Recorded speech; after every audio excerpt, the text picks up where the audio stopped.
Здравейте хора, аз съм Ангел и добре шли в разкритието на... Кое беше? Най-бързите динозавър. Така, първо ще ви трябва едно тесте карти, нали? И кутийката. Без кутийка няма да стане. И започвате като карта, си изберете някаква карта, примерно тая. Нека да я види. Седмица пик. И примерно казвате, за да е по-интересно, да я сложим някъде, тук. И го слагате това. Но като го слагате, правите anti-break.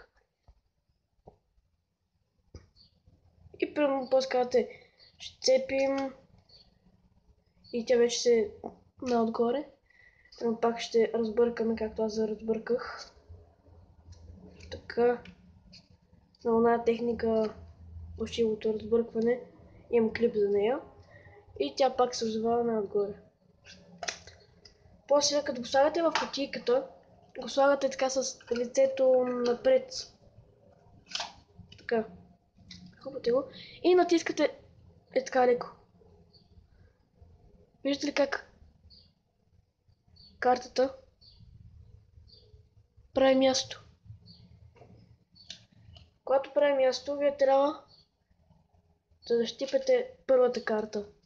Тоест, ето я. И тя вече е напред. Ето, ако не я виждате. Тук.